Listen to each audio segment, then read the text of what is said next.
Dear students, Standard 11th, Chapter number 1, Collection of Data. Last 3 session में हमने जो theories complete की, last हमने देखा था types of data, primary data and secondary data.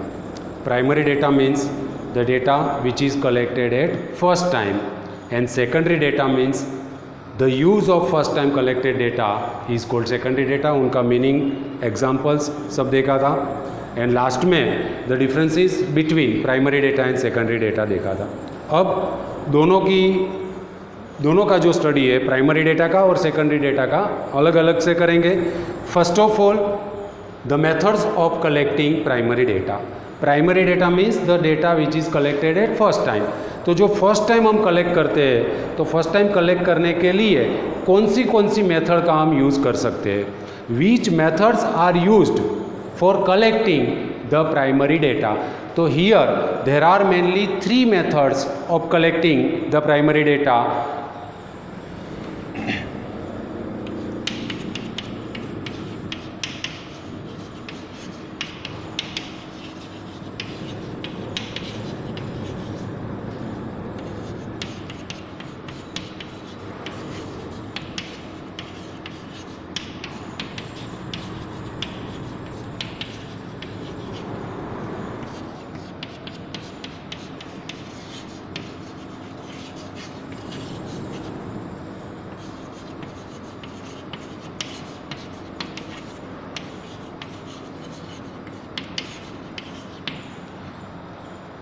Direct inquiry, indirect inquiry, method of questionnaire. 1 marks में question आ सकता है सेक्शन बी में. State the methods of collecting primary data. तो there are mainly 3 methods of collecting primary data. First one is direct inquiry, then second indirect inquiry and third method of questionnaire. तो ये 3 method से आप data collection कर सकते हैं. वैसे तो there are so many methods of collecting primary data, by email, by telephone, by telegram and so on. But here means यहाँ पर हमें स्टडी करना है 3 मेथड का. तो वो 3 मेथड ही हम यहाँ पर लेंगे. और अगर आपको क्वेश्चन आए तो आपको ये 3 मेथड का नेम ही लिखना है. नाउ 1 बाय 1 हम देखें. डायरेक्ट इंक्वायरी, उनका meaning, illustration, merits, demerits. Similarly for indirect inquiry, similarly for method of questionnaire. और मेथड ऑफ क्वेश्चनरी में 2 पार्ट्स होगा. मेथड ऑफ क्वेश्चनरी में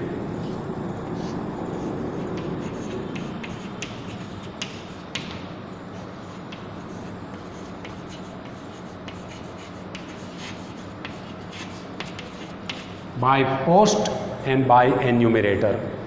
मीन्स मेथड ऑफ क्वेश्चनरी जो मेथड है उनमें 2 तरीके से, by post method of questionnaire, by enumerator method of questionnaire.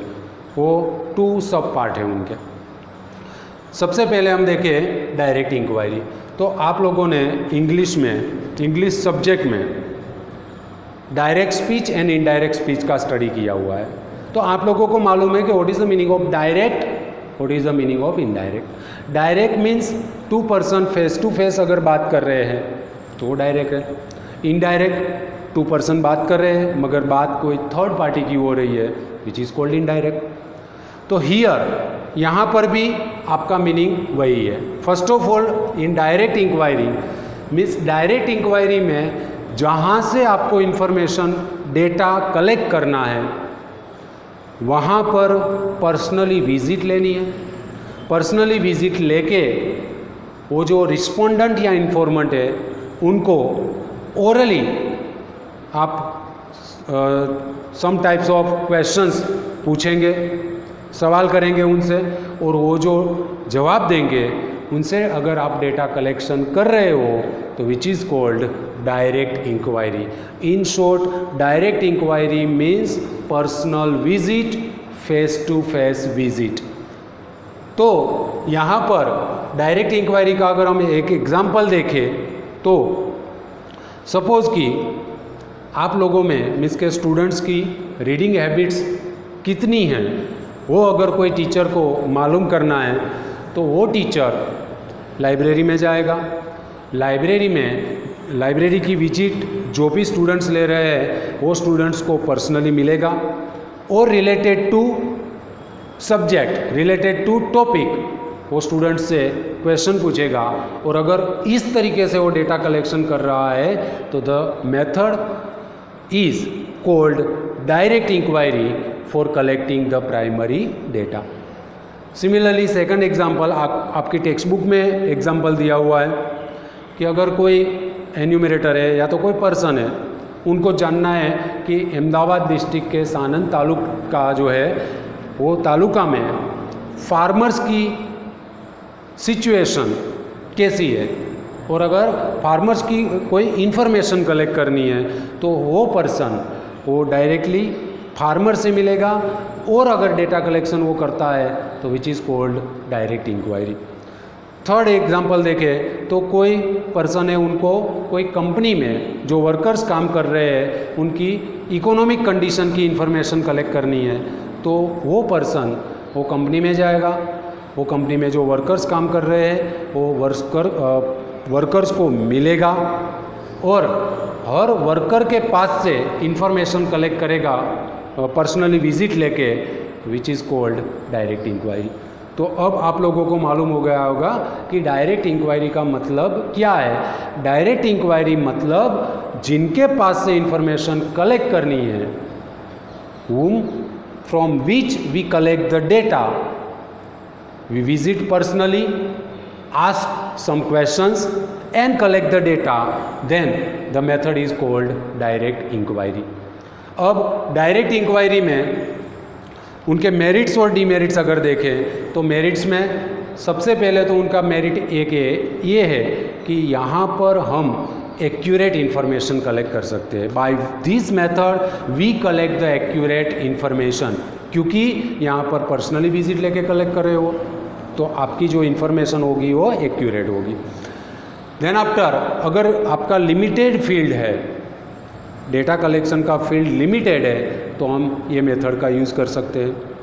ये मेथड में हम पर्सनली विजिट लेते हैं तो अगर रिस्पोंडेंट या इन्फॉर्मेंट मीन्स जिनके पास से हमें डेटा कलेक्शन करना है उनके माइंड में अगर कोई डाउट रहेगा, कोई क्वेश्चन रहेगा तो हम वहाँ पर्सनली है तो वो उनका डाउट है और उनके क्वेश्चन है उनको सोल्व करके डेटा कलेक्शन कर सकते हैं। अगर रिस्पोंडेंट या इन्फॉर्मेंट है वो कोऑपरेट नहीं करता है, कभी कभी वो कोऑपरेट नहीं करते, तो हम उनको पर्सनली मिलके उनको वो जो इन्फॉर्मेशन देंगे उनका कोई मिसयूज़ नहीं होगा, ऐसा थोड़ी श्योरिटी देके उनको कोऑपरेट करने के लिए भी प्रिपेयर कर सकते हैं। तो ये उनके मेरिट्स है। डीमेरिट्स में अगर देखें तो ये मेथड में पर्सनली विजिट लेके डेटा कलेक्शन करना है तो आपको टाइम भी ज़्यादा जाएगा, कॉस्ट भी ज़्यादा होगी और एनर्जी मैन पावर भी ज़्यादा रखना पड़ेगा। अगर आपका डेटा कलेक्शन का जो फील्ड है वो लार्ज है तो ये मेथड वहाँ पर पॉसिबल नहीं बनती है। तो ये उनके लिमिटेशंस या तो डिसएडवांटेजेस है वो आपको देखना है। तो ये आपकी फर्स्ट मेथड हुई डायरेक्ट इंक्वायरी। आपको ध्यान में रखना है उनका meaning, illustration and advantages, disadvantages. Then after second, ये फर्स्ट आपकी कंप्लीट हुई, सेकंड है वो इनडायरेक्ट इंक्वायरी। इनडायरेक्ट इंक्वायरी मतलब कि जहाँ पर आप डायरेक्ट इंक्वायरी से डेटा कलेक्शन नहीं कर सकते वहाँ पर इनडायरेक्ट इंक्वायरी का यूज़ होता है। कौन सी जगह पे आप डायरेक्ट इंक्वायरी से डेटा कलेक्शन नहीं कर सकते? तो कोई ऐसी इन्फॉर्मेशन होती है कि लार्ज फील्ड आपका रहेगा तो हर जगह पे आप पर्सनली नहीं जा सकते, तो वहाँ पर आपको डेटा कलेक्शन करना है तो इनडायरेक्ट इंक्वायरी का यूज़ करना पड़ेगा। कोई वक्त ऐसा भी होता है कि जिनके पास से हमें डेटा कलेक्शन करना है वो कोऑपरेट नहीं करता है या तो वहाँ से हम डेटा कलेक्शन नहीं कर सकते, तो वहाँ पर भी इनडायरेक्ट इंक्वायरी पॉसिबल है और उनका यूज़ करना पड़ता है। आपका फील्ड ज़्यादा है तो भी इनडायरेक्ट इंक्वायरी है। फिर जहाँ से आपको डेटा कलेक्शन करना है वो पर्सन आपको डेटा मीन्स के कलेक्शन वो जो इन्फॉर्मेशन है वो देने से मना करेगा तो भी आपको इनडायरेक्ट इंक्वायरी का यूज़ करना है। जनरली कोर्ट में जो भी प्रॉब्लम्स आते हैं, केसेस आते हैं, तो वहाँ पर डायरेक्ट इंक्वायरी से वो डेटा कलेक्शन नहीं होता है। वहाँ पर भी इनडायरेक्ट, जिनको हम विटनेसेस कहते हैं, उनकी मदद से केसेस सोल्व होते हैं, तो वहाँ पर भी इनडायरेक्ट इंक्वायरी का यूज़ होता है। तो जहाँ पर आपको डायरेक्ट इंक्वायरी से इंफॉर्मेशन कलेक्ट नहीं कर सकते, वहाँ आप इनडायरेक्ट इंक्वायरी का यूज़ करना है। इनडायरेक्ट इंक्वायरी में क्या करना है, जिनके पास से आपको डेटा कलेक्शन करना है उनको पर्सनली मिलना नहीं है, मगर उनकी नियरर जो पर्सन है, उनका सबसे ज़्यादा जिसको नॉलेज हो ऐसा पर्सन है, उनके पास से आपको डेटा कलेक्शन करना है। मीन्स जिनके पास से डेटा कलेक्शन करना है उनकी पर्सनली विजिट नहीं लेनी है, मगर उनके नियरर जो पर्सन है उनके पास से आपको डेटा कलेक्शन करना है। तो ये मेथड को हम कहेंगे इनडायरेक्ट इंक्वायरी। अगर एग्जाम्पल देखें तो जो डायरेक्ट इंक्वायरी में हमने 3 एग्जाम्पल लिए, वही यहाँ पर कंपेयर करें तो फर्स्ट मैंने अभी डायरेक्ट इंक्वायरी में एग्जाम्पल आपको दिया कि अगर कोई टीचर को स्टूडेंट्स में रीडिंग हैबिट्स कितनी हैं उनका डेटा कलेक्शन करना है, तो वो डायरेक्ट इंक्वायरी में वो टीचर क्या करेगा, लाइब्रेरी में जाएगा। लाइब्रेरी में जो भी स्टूडेंट्स विजिट लेते हैं उनको पर्सनली मिलेगा, और पर्सनली मिलके अगर डेटा कलेक्शन कर रहा है तो वो डायरेक्ट इंक्वायरी है। अगर वही एग्जांपल में हम देखें तो रीडिंग मीन्स के जो स्टूडेंट्स लाइब्रेरी की विजिट लेते हैं और कौन सी बुक लेते हैं, रिटर्न करते हैं, उनकी टोटली इन्फॉर्मेशन लाइब्रेरी में किसके पास रहती है, लाइब्रेरियन के पास। तो अगर वो टीचर हर एक स्टूडेंट को पर्सनली नहीं मिलता है मगर वही इन्फॉर्मेशन लाइब्रेरियन के पास से लेता है, तो which is called indirect inquiry. Second example वो जो फार्मर्स का दिया था अहमदाबाद डिस्ट्रिक्ट के सानंद तालुका के, तो हर एक फार्मर्स को पर्सनली विजिट लेके डेटा कलेक्शन कर रहे हैं तो डायरेक्ट इंक्वायरी, मगर वो सभी फार्मर्स की इंफॉर्मेशन वो जो विलेज है उसमें जो तलाटी रहता है उनके पास होती है। तो अगर वो पर्सन हर एक फार्मर को पर्सनली नहीं मिलता है और वो तलाटी के पास से फार्मर्स की इंफॉर्मेशन कलेक्ट करेंगे, which is called indirect inquiry. Third मैंने वो कंपनी वाला एग्जांपल दिया था कि वर्कर्स की इकोनॉमिकल कंडीशन फाइंड करनी है, तो डायरेक्ट इंक्वायरी में क्या करते हैं, वो पर्सन हर एक वर्कर्स को पर्सनली विजिट लेके डेटा कलेक्शन करता है। वो हर एक वर्कर की इंफॉर्मेशन वो जो कंपनी है उनके मैनेजर के पास रहती है। तो अगर वर्कर्स को नहीं मिलते हैं और वो मैनेजर के पास से हम इंफॉर्मेशन कलेक्ट करते हैं तो which is called indirect inquiry. और जनरली वो जो मैंने अभी बोला था कि केसेस जो आते हैं कोर्ट में, तो वहाँ पर डायरेक्ट इंक्वायरी से पॉसिबल नहीं है, क्योंकि जिन्होंने क्राइम किया है उनको डायरेक्टली विजिट लेके आप पूछेंगे कि तूने ये क्राइम किया है, तो वो डायरेक्टली इंफॉर्मेशन नहीं देगा। वो ऐसा नहीं कहेगा कि यस, वहाँ पर उनके जो नियरर पर्सन है उनके पास से इंफॉर्मेशन कलेक्ट करनी है, जिनको हम बोलते हैं विटनेसेस। तो वो भी इनडायरेक्ट इंक्वायरी का एग्जांपल हुआ। कभी कभी कोई एडवोकेट्स हैं, वो कोई क्रिमिनल या तो कोई पर्सन है जिन्होंने क्राइम किया है, उनकी इंफॉर्मेशन पुलिस स्टेशन में जाके कलेक्ट करता है, which is also called indirect inquiry. Okay, तो इनडायरेक्ट मतलब जो भी पर्सन है उनको पर्सनली नहीं मिलना है, उनके नियरर के पर्सन के पास से डेटा कलेक्शन करना है। उनके मेरिट्स एंड डीमेरिट्स अगर देखें, एडवांटेजेस डिसएडवांटेजेस, तो एडवांटेजेस में है कि आपका फील्ड वाइल्ड हो तो भी आप डेटा कलेक्शन कर सकते हो, क्योंकि यहाँ पर हर एक पर्सन को पर्सनली विजिट लेनी नहीं है। यहाँ पर डेटा कलेक्शन के लिए टाइम, कॉस्ट एंड एनर्जी कम होगी, क्योंकि आपको सभी जगह पे पर्सनली नहीं जाना है। वो तलाटी के पास से 100 या तो 500 फार्मर्स की इन्फॉर्मेशन एक ही जगह से मिल जाएगी, तो हर जगह पे आपको नहीं जाना है, तो टाइम, कॉस्ट और एनर्जी में सेविंग होगा।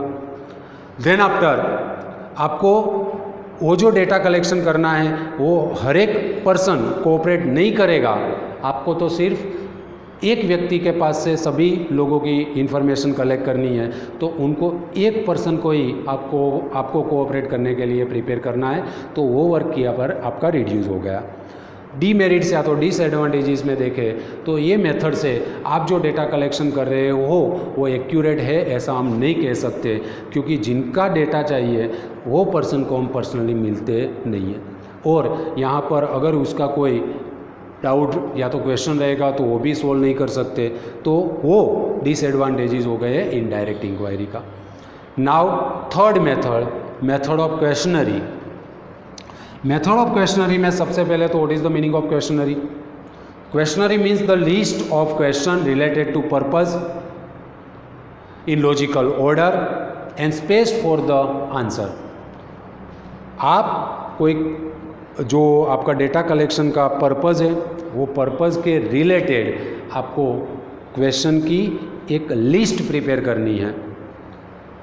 वो क्वेश्चन की जो लिस्ट होगी वो लिस्ट में जो क्वेश्चन होंगे वो रिलेटेड टू पर्पज़ होंगे, इन लॉजिकल ऑर्डर में होंगे और हर एक क्वेश्चन के पास उनका आंसर लिखने की जगह आपको छोड़ना है। और ऐसे आप जो क्वेश्चन का पूरा लिस्ट बनाएंगे विच is called questionnaire. And the method in which the data is collected by questionnaire is called method of questionnaire. जो मेथड है कि जिनमें आप डेटा कलेक्शन क्वेश्चनरी से कर रहे हो विच is called method of questionnaire. तो ये जो क्वेश्चनरी आपको प्रिपेयर करनी है वो बहुत ध्यान में रखनी है, क्योंकि आपकी जो क्वेश्चनरी है वो जितनी एक्यूरेट होगी उतनी डेटा कलेक्शन आप इजीली या तो एक्यूरेट कर सकते हो। एक क्वेश्चनरी प्रिपेयर करने के बाद आप दो मेथड से वो डेटा कलेक्शन कर रहे हो, by post bye enumerator.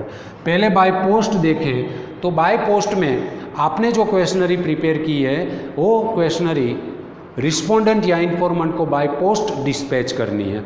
Means questionnaire prepare करने के बाद बाय पोस्ट आपको भेजनी है जिनके पास से आपको डेटा कलेक्शन करना है। वो क्वेश्चनरी के साथ और दो चीज़ भी डिस्पैच करनी है, एक तो क्वेश्चनरी, सेकंड रिक्वेस्ट लेटर। क्योंकि आप वहाँ पर पर्सनली नहीं जा रहे हो, बाय पोस्ट भेज रहे हो, तो जो इन्फॉर्मेंट या रिस्पोंडेंट है वो कोऑपरेट करेगा या नहीं करेगा वो आपको मालूम नहीं है। तो आपको रिक्वेस्ट करनी है वो रिक्वेस्ट लेटर में कि सबसे पहले आपको पर्पज़ उनको कहना है कि कौन से पर्पज़ के लिए आप डेटा कलेक्शन कर रहे हो।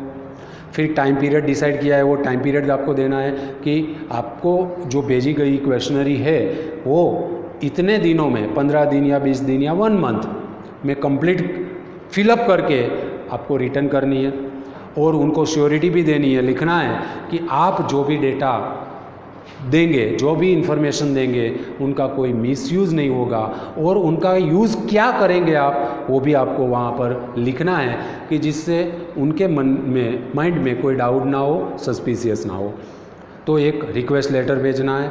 और थर्ड चीज़ जो भेजनी है वो है blank envelope with required postal stamp. आप क्वेश्चनरी भेजेंगे तो उनको रिटर्न भी करनी होगी, और रिटर्न करने के लिए एनवेलप है, पोस्टल टिकट्स है, उनको कॉस्ट होगा तो वो नहीं करेगा क्योंकि उनको कोई ज़रूरत नहीं है।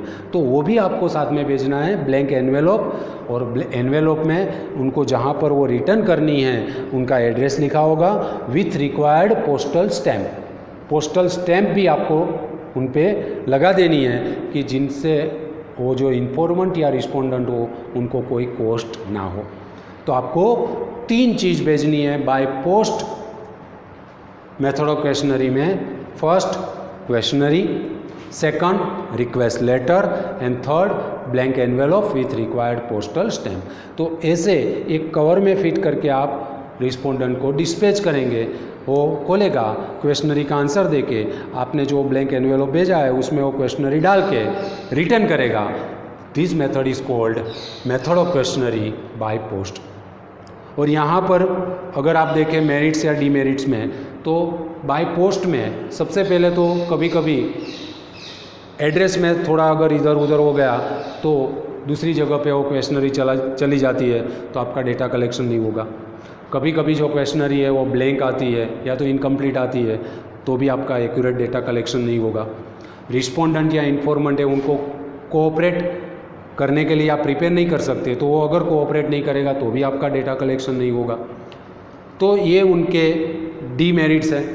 मेरिट्स में अगर देखें तो आप लार्ज फील्ड में से less time, less cost and less energy में डेटा कलेक्शन कर सकते हो। जितना भी चाहे डेटा, या तो एरिया बड़ा हो फिर भी आप डेटा कलेक्शन कर सकते हो। यहाँ पर कोई पर्सनली विजिट लेने की ज़रूरत नहीं है, तो आप मैन पावर कम यूज़ कर सकते हो। तो यहाँ पर उनके ये मेरिट्स हुए।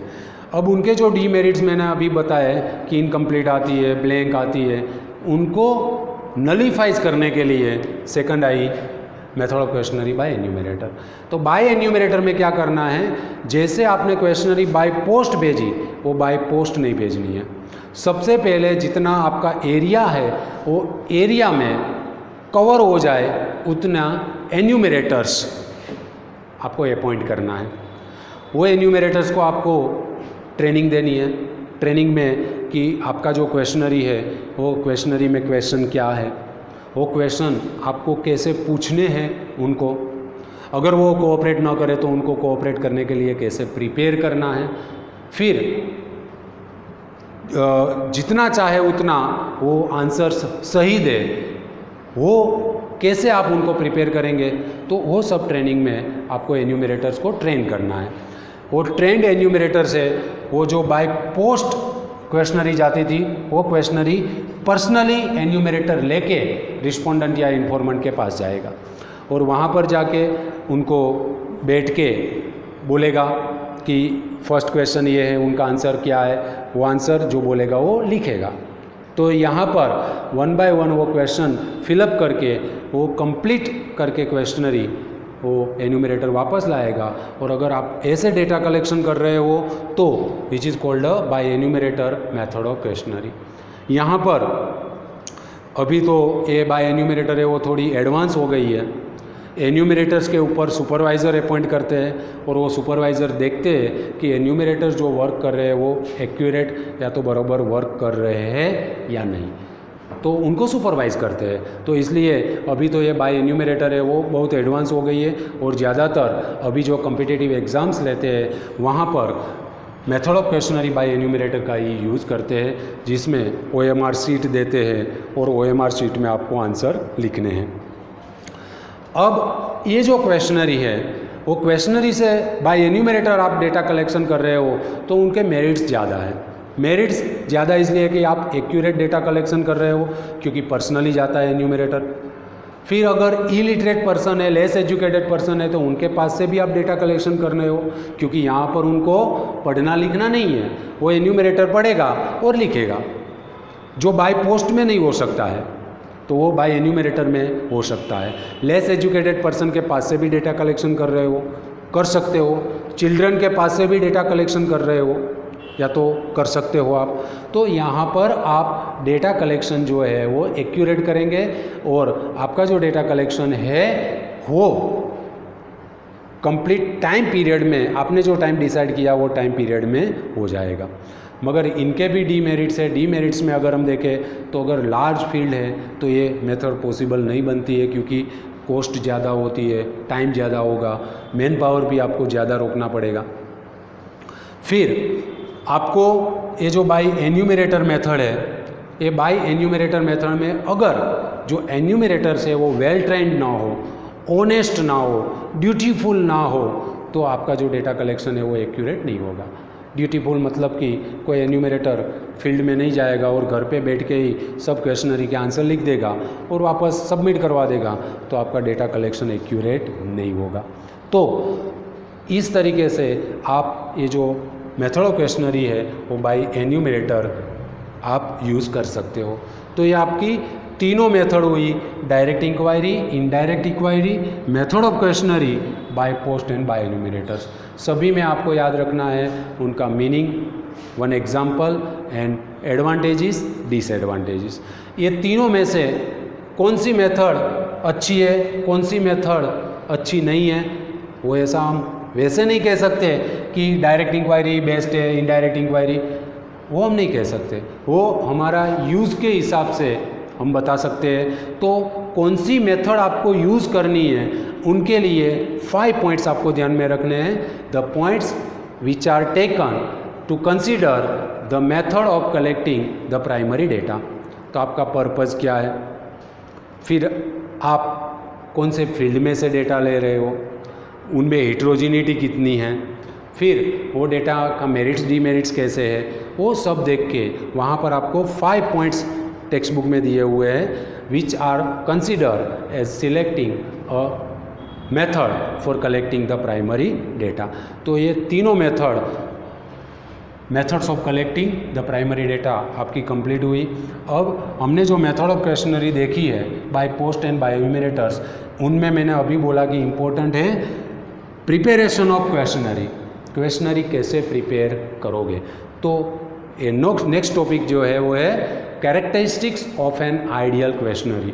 आप कौन सी क्वेश्चनरी को आइडियल कहेंगे, उनके लिए कौन से पॉइंट्स ध्यान में रखने हैं, वो नेक्स्ट है। और वो बहुत इम्पोर्टेंट क्वेश्चन है, वो फर्स्ट एग्ज़ाम में आएगा ही, ऐसा सोच के हमें प्रिपेयर करना है। तो अभी आपका इस चैप्टर में 3 पॉइंट्स बाकी रहा है, characteristics of an ideal questionnaire, and बाद में सेकेंडरी डेटा जो है उनमें 2 point, sources of secondary data and precaution for taking a secondary data. वो तीनों पॉइंट्स हम नेक्स्ट सेशन में देखेंगे, और नेक्स्ट सेशन में वो तीनों पॉइंट्स कंप्लीट करने के बाद आपका ये फर्स्ट चैप्टर कंप्लीट हो जाएगा। Thank you.